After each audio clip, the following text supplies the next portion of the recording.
Hey, Red. Hey, good morning. Good. It looks. Can you pause the record? Howdy, Uh, folks. Good morning. This is the February 24th OpenJS Collab Security Collab Space meeting. And Ben, you we're going to kick us off. yeah, I'll pull up the GitHub issue related to this and put it in the meeting notes. But essentially, as part of us coming up with guidelines for sunsetting projects, we came up with a GitHub continuity policy, which was essentially like, how do we ensure that we maintain the ability to make changes to GitHub repositories, even after they've been sunset or archived. And we realized that we need a similar policy for NPM. Uh, GitHub is pretty straightforward. NPM, not so much. I think some of the things to keep in mind here is the interplay between NPM organizations and packages. And the other thing, and this is something I'm not 100% clear on, is when we were discussing this in the CPC call, there was some concern about publishing rights. And it seemed like some folks were like, well, if the OpenJS Foundation has admin rights, we don't necessarily want them to have publish rights. And I think there's some open questions on what we want to do there. So I think our task, if we can, is to come up with an NPM policy that we can go back to the CPC and say, hey, here's what we propose. What do you think? And I'll be honest, I struggled understanding a little bit about NPM.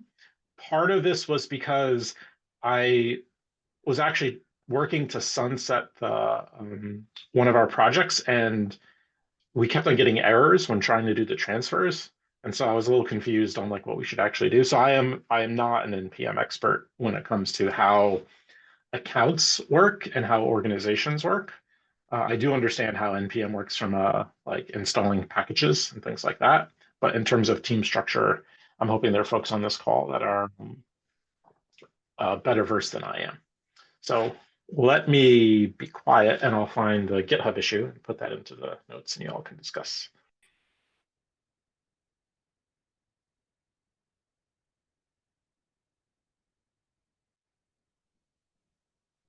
Cool. So, anybody have any thoughts to get started? I've done a little bit of looking at this myself, but I'm not an expert by any means. I was wondering, Raphael or Tobias or Chris, if you knew much about how any experience with how NPM organizations worked. Uh, from my side, I don't have much context on their policy for this specific program. So I think I don't have much to add here. Yeah, I think like what we need to figure out is what, as my cat walks across my keyboard, what uh, relationship the foundation's account should have with project accounts, right? Like, should the OpenJS Foundation organization be an owner or a team member or something similar on our accounts as a just in case? Um, and when should the OpenJS Foundation get those permissions? So, right, there's a couple options, right? Like we could have it so that any project that joins the foundation, one of the things they do as part of onboarding is you have to add this account to your, NPM organization in some way. And that gives us the ability to break glass if we need to. Another approach would be, nope, you don't have to do that. But if you decide that you want to archive your project, then you have to add this as part of the continuity policy, right? And there's advantages and disadvantages to both of those approaches, right? Neither is perfect. Um, But I think what I don't understand is the security implications, um, the various tiers that our account could have is really unclear to me in NPM. Like, is it all or nothing? Um, and yeah, so I think like maybe we could stub out, if not the specific approach, you know, what our goals might be, and then we can sort of look into NPM and see what settings or process might fit those goals. So I'm reading up on the issue right now because I had zero context to give a somewhat adequate answer in terms of like what policy means and yeah, but yeah, just FYI. Coming online here in a second. yeah, no worries. Yeah. You know, again, and like the primary goal here is that we don't have what I would call like an orphaned um, package or organization for an OpenJS Foundation project, right? Where there's no way to adjust any of the NPM settings or publish an update or remove a package, right? So The what we would do now is we would have to get in touch with NPM like people and see if they would be willing to like give us permissions. And we don't want to rely on that type of personal contact if we can, and there's no guarantee that they would even offer it, and it's just a bad practice if we can avoid it. So Ben, going back to the original policy question, like, and you mentioned goals. I guess, I guess one of the goals, like, what is the scenario we want to mitigate or address the most? Like, from your perspective, at OpenJS. I think it's um, if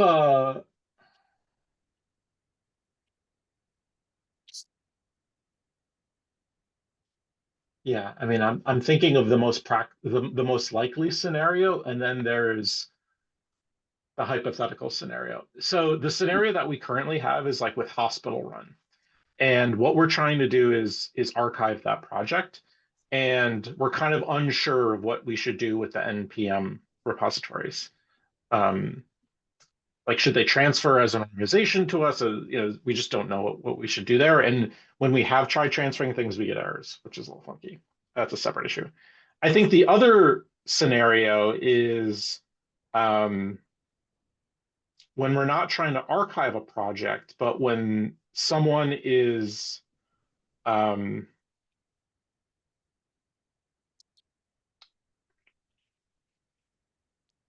when we want to mitigate a single point of failure for a project. So think NVM and Jordan. So it's a single maintainer project. He's the only one that has the keys to publishing, but it is an OpenJS Foundation project. So I will be honest, the first scenario that I described, the hospital one, is a real one. Like, we are actively trying to archive that project. The second one is not one that that we've experienced. Like, we haven't had a scenario where we've had a single maintainer be like, I'm out. But it's one that we want to be able to, it's possible, and it feels like a good one to address.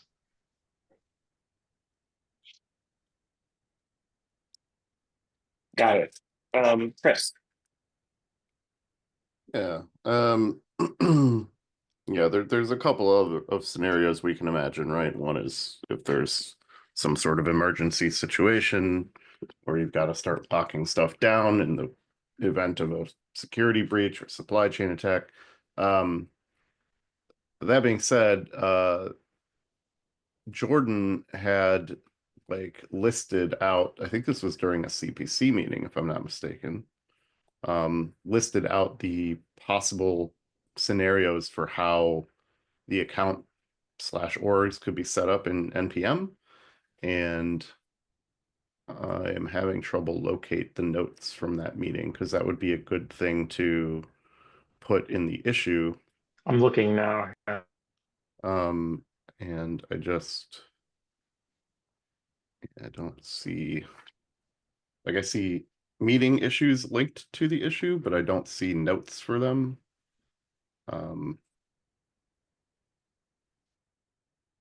because we were definitely there. I remember.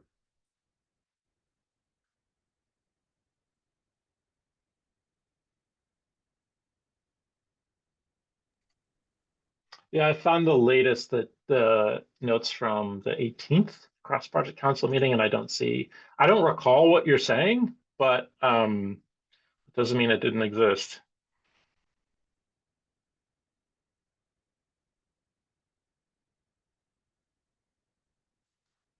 Tobias.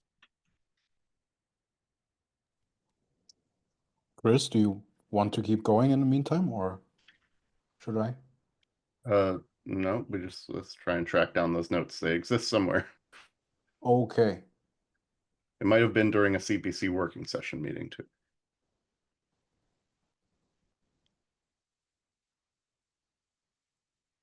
Yes, so let me know if I don't want to cut you off. That's I think I found, Oh no, go let me ahead. know, Chris, if that's what you, I just pasted something in chat. Let me know if that's the notes that you're thinking of. Yep, that's it. Under the options there, I think it's a little bit terse. I think I think some words should be added there to expand a little bit, but that is exactly what. And Jordan seemed pretty confident that those were the only possibilities, the stuff that you see under the options section there.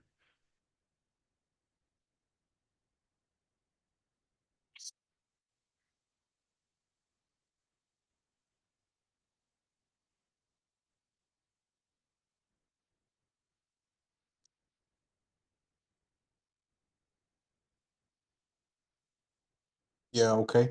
Um, I I think I want to oversimplify the problem into two states to make it more clear what's what's the question actually, right? Or what's being discussed. And the first state is you have a perfectly well-maintained project, right? Where you have lots of maintainers and everyone is super engaged. And then the OpenJS shows up and says, hey, we want to have access to the NPM or can actually like manage that, right? That's state one. I hope it's cool because it's a security call if we go a little bit into the not so convenient topics, right? Uh, if not, let me know.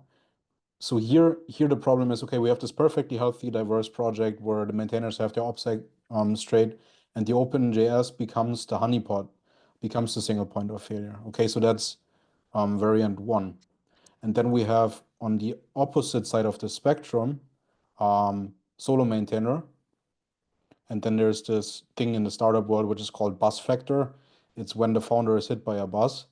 And we can apply that here as well, right? So, you know, what happens if something bad happens to that maintainer and there's no one else who can actually like archive or make a new release or prevent, you know, some bad thing to happen.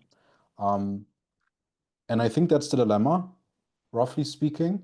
There might be more other kind of like extreme scenarios where you have either many maintainers or you have just one or you have zero in the extreme case.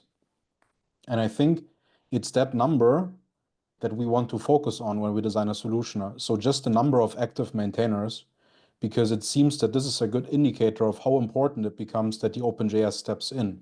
So when number is zero, it's very important that the OpenJS steps in. And if the number is, I don't know, 150, it's not important that the OpenJS steps in. And even it increases the risk of the project, maybe. So I think that's maybe a way of thinking about this.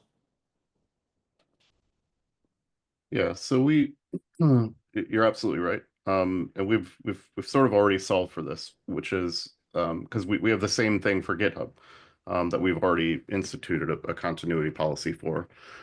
And so, yeah, if you have a project that's healthy and with a lot of maintainers, there's absolutely no need for the OpenJS Foundation to have any sort of elevated access into that project. And for that reason, one of the options projects can pursue is say, hey, we're going to opt out of this because the project governance and health and number of maintainers who have access and need access far offer enough coverage that there's no reason to have an OpenJS Foundation person also have access. So that's sort of Not really at issue here. The single maintainer thing is also, or few maintainers thing is also, not just if they're gone completely, but maybe they're on safari in Kenya, for whatever it might be, and there's an incident, you can't get a hold of them. Yeah, so I think, and that's a very good sort of policy design space. I'm not sure it meets like 100% your expectations or your requirements, Benjamin, but I think like what Chris was saying is, okay, this is a kind of consensus in the community, and there is something for GitHub which follows that idea, and then I think we can sort of write this into some structured format, maybe something like, adding an incentive for projects to have more maintainers. Like if you're only two, then the OpenJS will contact you and maybe ask, hey, should we help? More like a voluntary thing. So there's actually like an incentive to have more than 3 maintainers or something like that. And yeah, I'm happy to help with that if I can.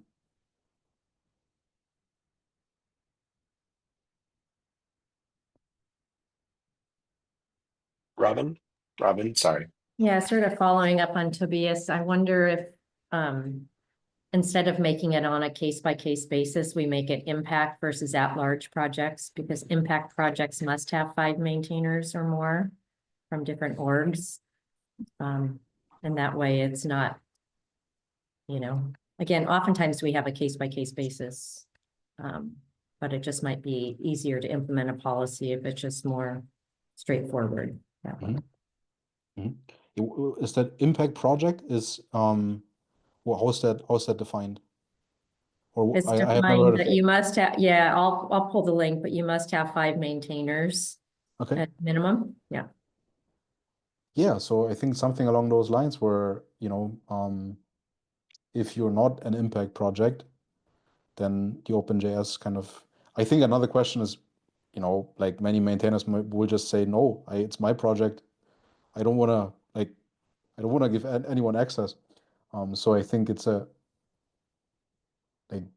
when a project has maybe less than 5 or less than 3 maintainers, it would be good to sort of notify and have maybe like an email sent or something like that, to ask like, hey, is anyone responding here? And I think then otherwise NPM people might also have good means to flag projects for heightened risk.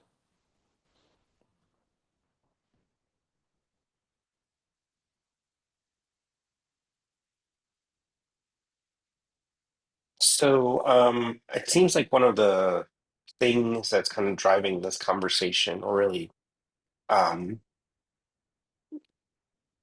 is the limitations and feature set of NPM's organization uh, features themselves.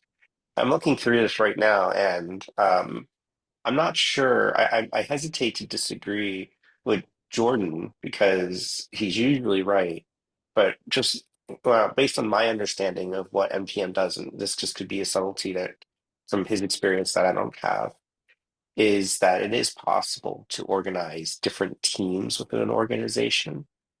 Um, but I'm not sure if there are limitations to that team functionality that would allow for this to be made more easily, make it easier to manage this. Kind of like how the GitHub organization is managed.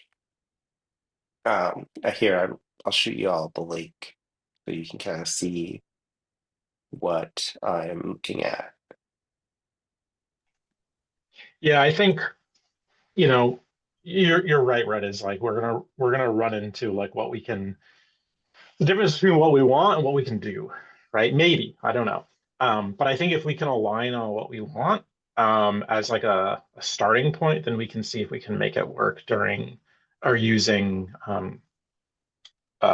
whatever features or options NPM gives us. I think the implementation is going to just always be whatever the path of least resistance for however the project is already set up.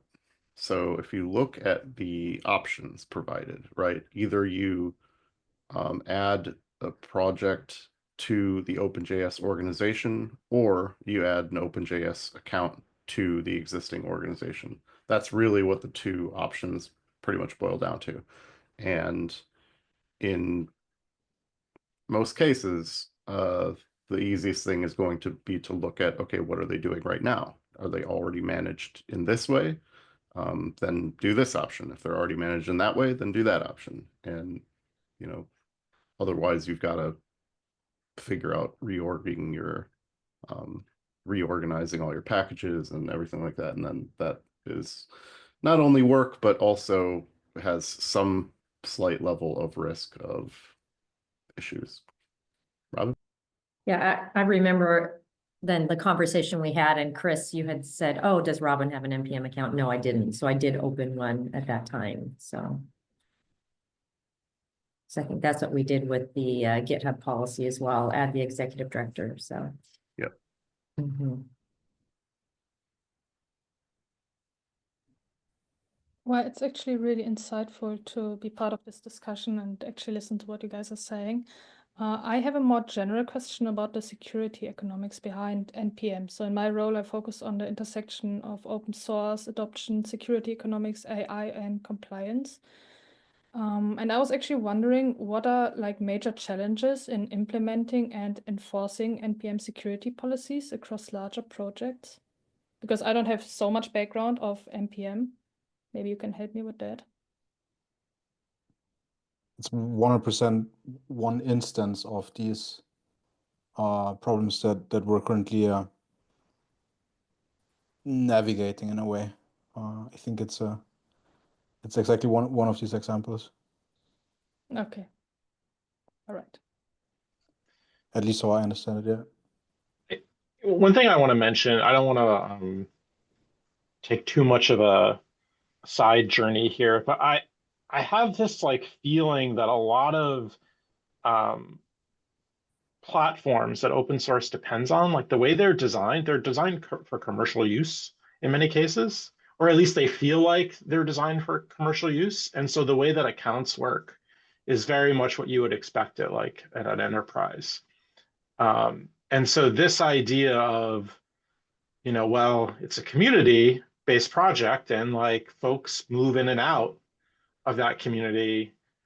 It feels like a lot of platforms don't have that use case handled well. And I've seen this on, I'll give you the list: 1Password, Cloudflare, Fastly, GitHub. GitHub's a little bit better, but like whenever we're trying to design this sort of like, okay, well, what happens, given some of the common scenarios that we have in open source when we're using these third parties, they're set up where like, well, there's an enterprise account and they all use the same email domain, and if you need to reset passwords, you can do blah blah blah blah blah. You can get access this way, and like those use cases just don't apply here. So it's kind of an interesting thing I'm noticing as a pattern.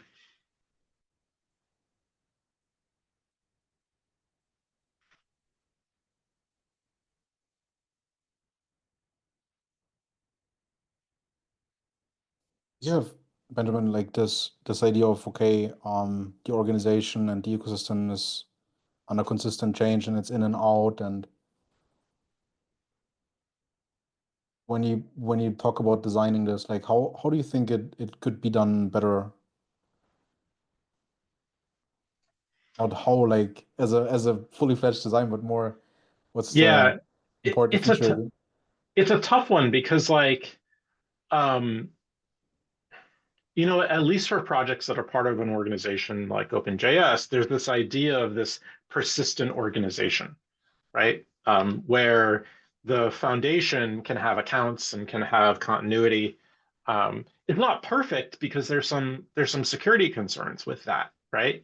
And I think we talked about that before. Like, if OpenJS has these really wide and powerful permissions across a lot of projects, like I don't know. That doesn't feel great to me, right? Even if we're governed really well and we're trained and all that stuff, like it's not always the best path. So yeah, I don't actually have a solution, I think, well thought out. But I can think of the use cases I described above are ones that I think that could be thought through and addressed in some way.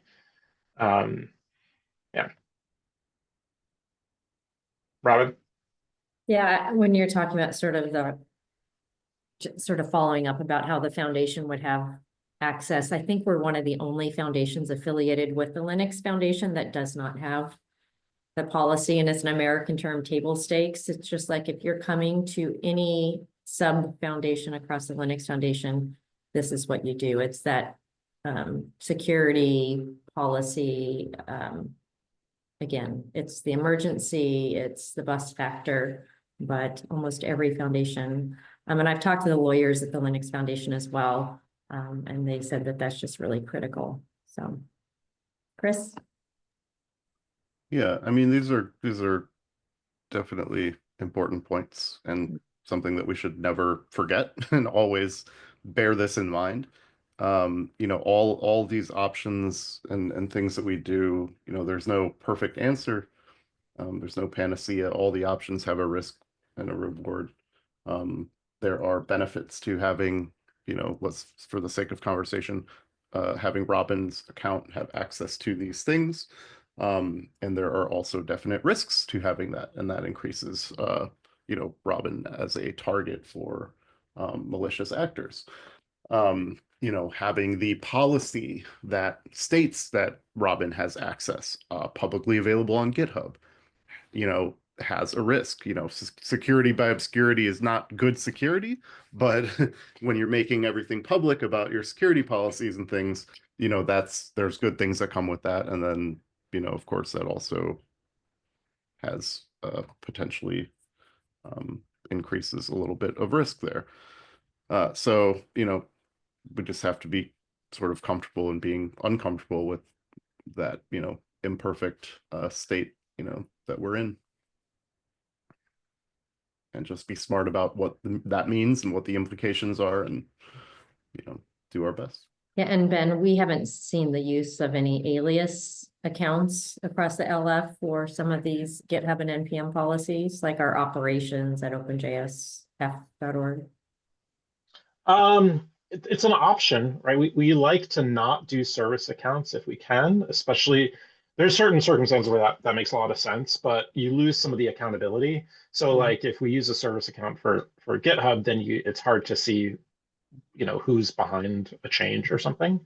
But again, like Chris said, like there's pluses and minuses, right? Where if we use personal accounts, it means that if someone leaves the LF, or something happens, right, that we have to just make sure that we rotate credentials and make sure that a new account gets added and an old one gets removed. It isn't so like if we walk through a scenario here, let's talk about the bus factor one, the more like it sounds like pressing, and also the scenario that probably presents the biggest, probably the most controversial to maintainer teams. And that is like a solo maintainer goes AWOL, either temporarily or permanently, and no one can has access to anything anymore, and the project's effectively frozen because of that.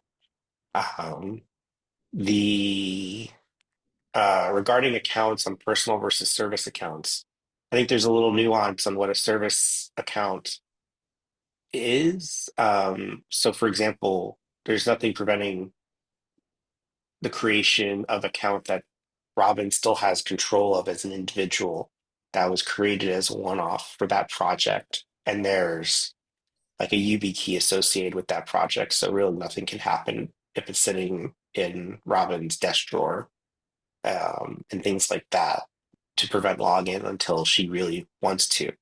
And then if using that access, um, she can then grant access in NPM to other people who will be handling the project going forward, I imagine, right? So Right. he's not going to, like, Robin, you're not going to be going around and publishing packages or anything. So I think there is the option of like it can effectively be a account that only Robin controls rather than a service account, which I guess implies group ownership. But they're separate per project, and there's a hardware key associated with that to authenticate.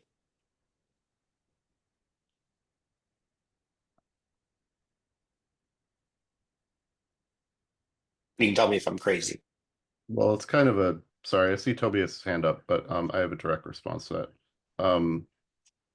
Yeah, we can't really do that second option. And when I say we can't, I mean it's literally against the GitHub terms of service to have an account that's not associated with an individual. You cannot share an account. So in addition to why that's a bad idea for other reasons, it's kind of against, it's not kind of against, it's very much against the terms of service.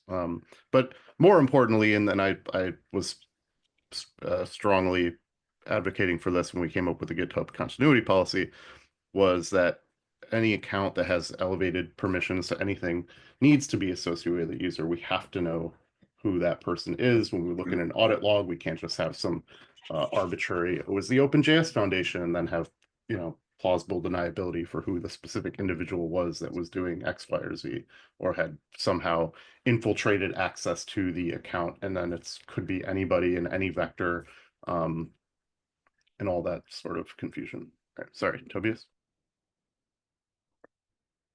I think maybe, Robin, you have a direct response to what Chris just said, but I want to point out that, guys, I think we can do better and should do better than just talking about Robin, Benjamin, like who holds the keys in a call that's recorded and being published.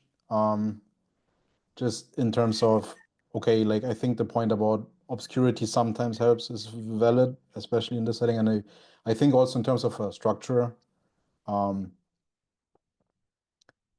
in terms of a structure, it's not a good solution to just say, okay, hey, how can we make these individuals more secure? I think also not necessarily like in this kind of meeting. So I would like to understand the size of the problem, like how many projects does this actually affect? Are we talking about hundreds or thousands, and how do we find them? What data do we have on the problem? Can we scope that? Can we spec it better to understand it better? But yeah, I think I don't want to interrupt your discussion. I just want to point out it's being recorded and published, and I'm not sure if it's, yeah. I personally don't think it's the right approach, but like feel free to disagree.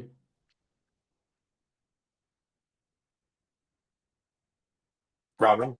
Yeah, I just sort of want to just sort of describe sort of a scenario if something happened, sort of the process. So I report to a board of directors, of which 3 of our 10 board of directors come from the Cross Project Council. The Cross Project Council is essentially our sort of a technical oversight committee for all 30 plus of our projects.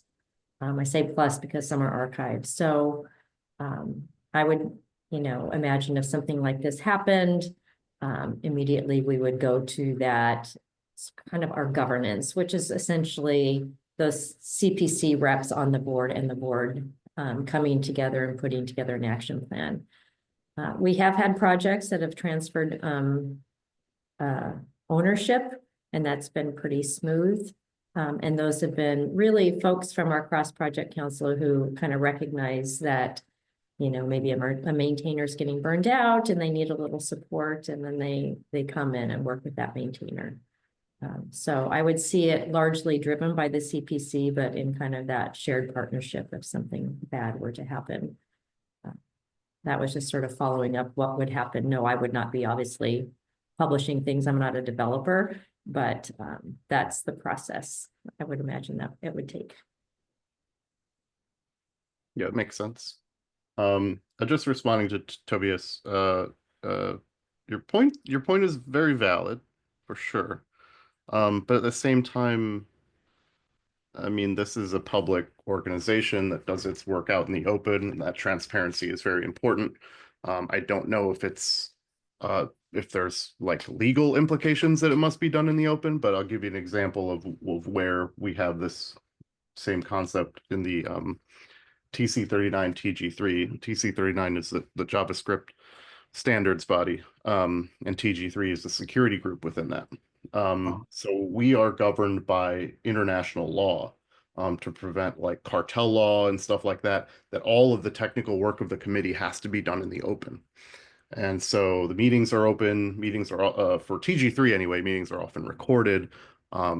So we can't, even if we're talking about something we consider to be sensitive like this, we can't just say we're not going to talk about it and not going to be public about it.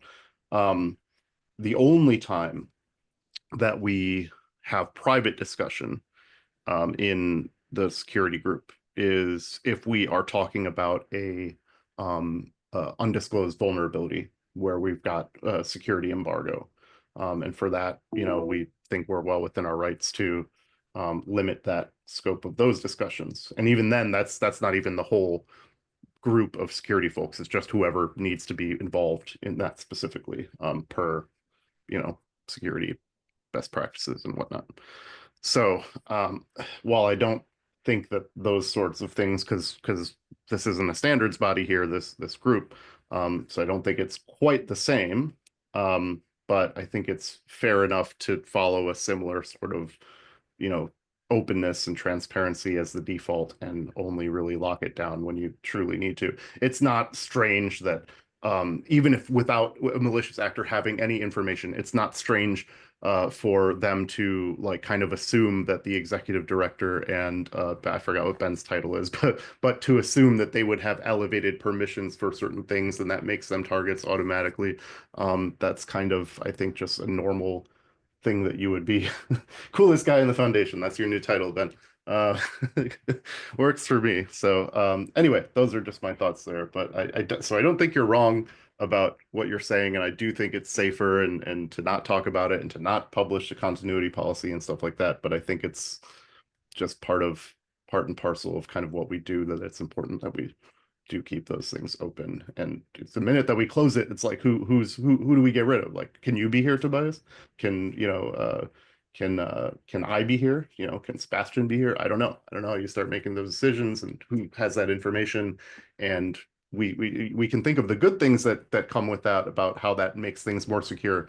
But then there's also risks with that, and how there's ways we can imagine that actually makes things less secure and increases the chance of certain problems occurring and things like that. So anyway, I'll be quiet now. Don't be. Okay. Okay, so I think I've been in a quite similar situation. In 2021, I was having a very similar discussion with a Web3 hedge fund, you know, launching a cryptocurrency, being quite out in the open, building public good, doing something which is for the community, by the community, and all that. And there were two founders, and those guys were like, one was a politician, so he naturally wanted to be in public, and the other one was a little bit more cautious. And there was a security team, which was me and two other guys, and there was a lot of money in the bank, roughly 350 million US dollar back in the time. And we were just like three people, so one security for 100 million each. That was fun. And there was this conference, right? And the marketers wanted to market and started video recording and videotaping the two founders. And I was walking up to them and saying, hey, you need to stop.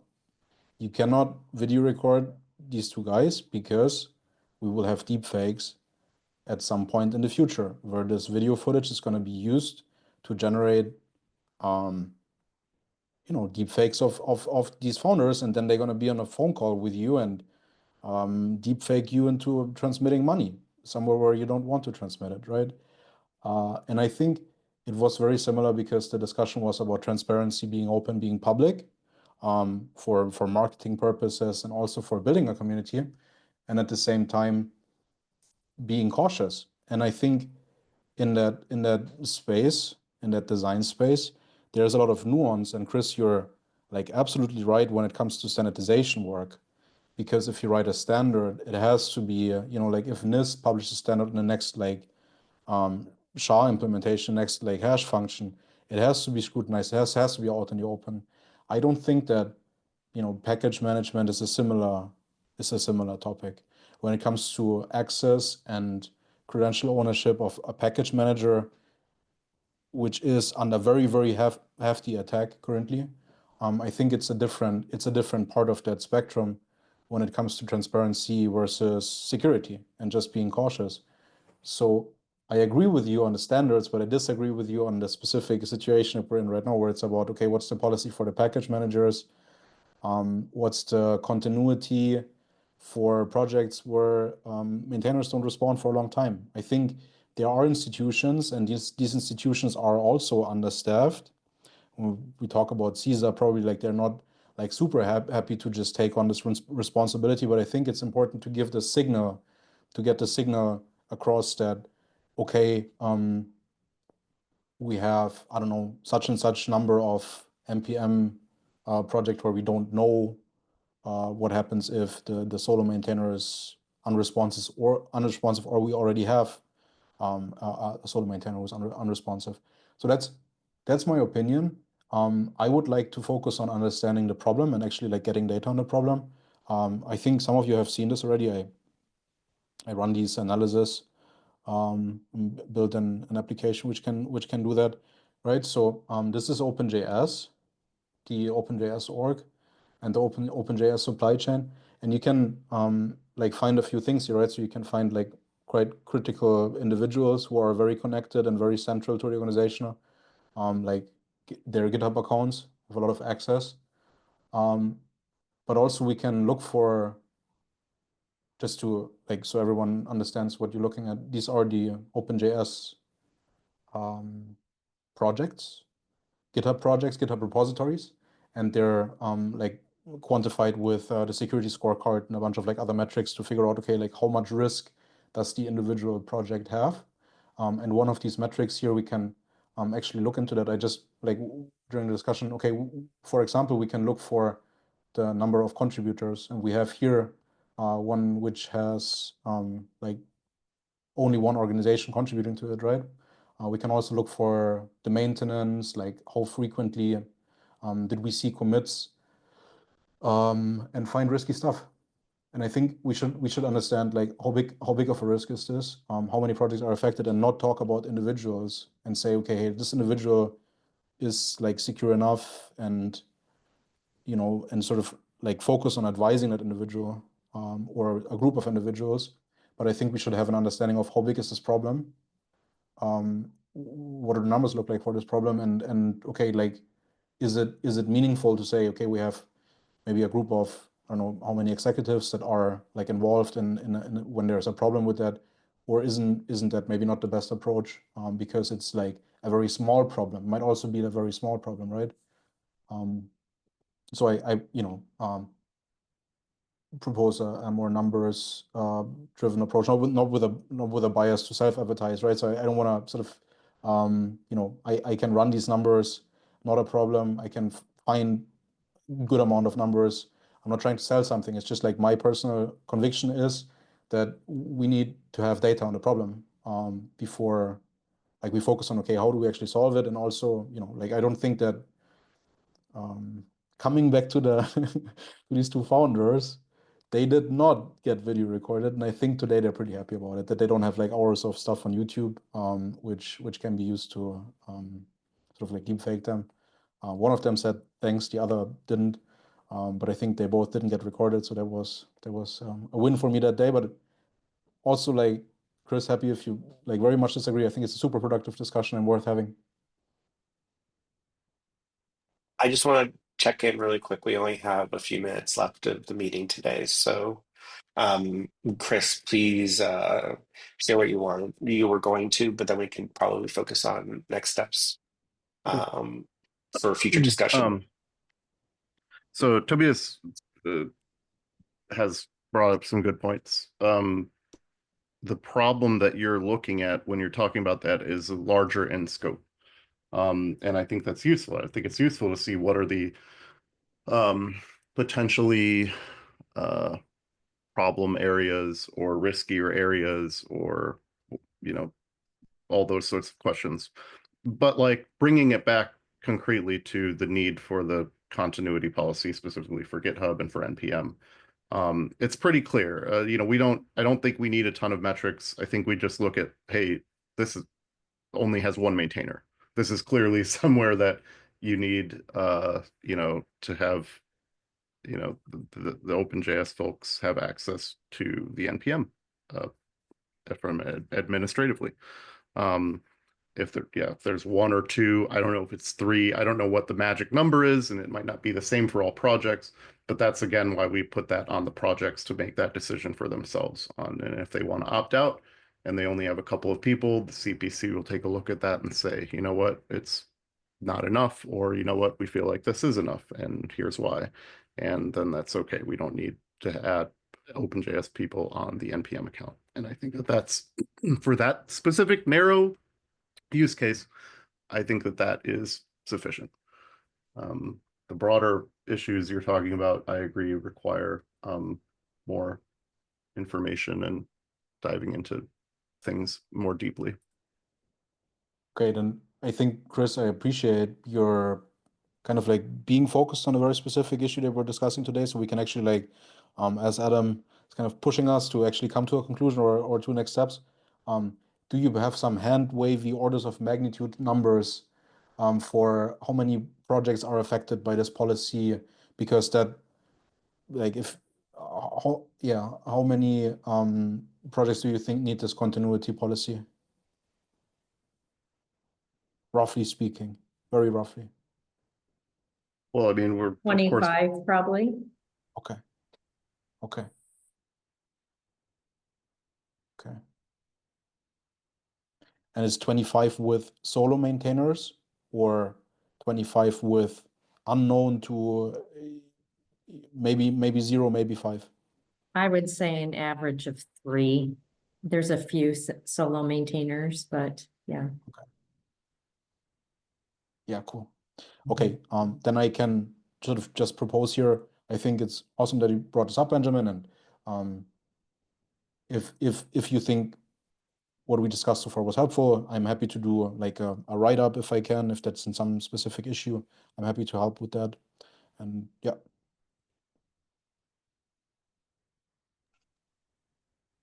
Yes, this was super helpful. And yeah, I think it's probably worth us doing taking a shot at what a policy would look like.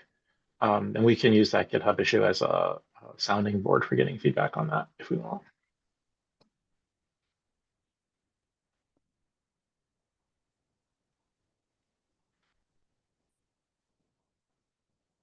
All right, Awesome. I have an action item here. Take a shot at working on an NPM policy and use the GitHub issue as the place to collaborate. Are there any other major next steps that you all think needs to happen here? Maybe a more clearly understood, a more clear understanding of NPM's organizational feature set, just to make sure we're all clear and on the same page on exactly what we're talking about here. Raising hand. We're talking about 1355 as the issue. Just to clarify that. Let's Which is see. Yes. Yeah, or 278 in the security repo, or 278. Okay. which is it's linked to down towards the bottom of the 1355. I appreciate it. Thank you. All right.